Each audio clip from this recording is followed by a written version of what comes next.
Pernah nggak kalian saat melintasi suatu jalan, tiba-tiba menemukan polisi tidur dengan bentuk yang tidak logis seperti ini?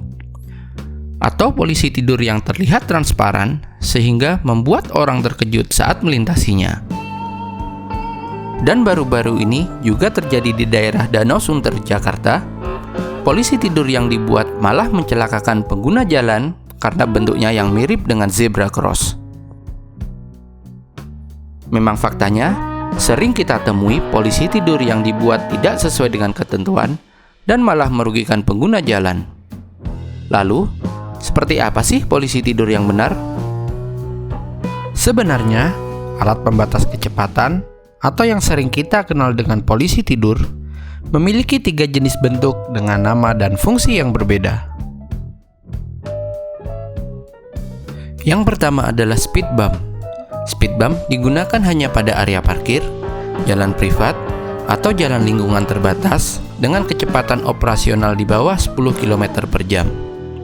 Memiliki ukuran dengan tinggi antara 5 sampai dengan 9 cm, lebar total antara 35 sampai dengan 39 cm, dengan kelandaian paling tinggi sebesar 50%. Memiliki warna berupa kombinasi warna kuning atau putih dan warna hitam berukuran 25 sampai dengan 50 cm.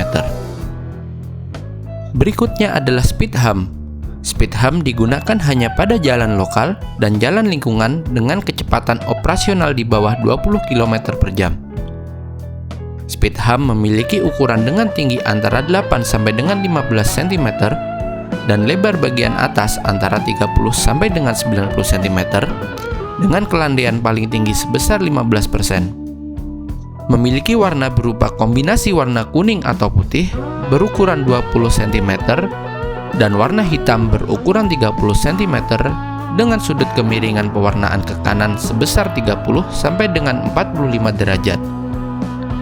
Dan yang terakhir adalah speed table yang digunakan pada jalan kolektor, jalan lokal, dan jalan lingkungan, serta tempat penyeberangan jalan dengan kecepatan operasional di bawah 40 km per jam.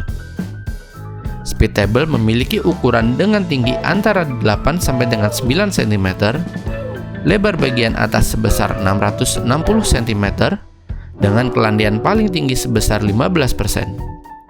Memiliki warna berupa kombinasi warna kuning atau putih berukuran 20 cm dan warna hitam berukuran 30 cm. Nah, sudah tahu kan?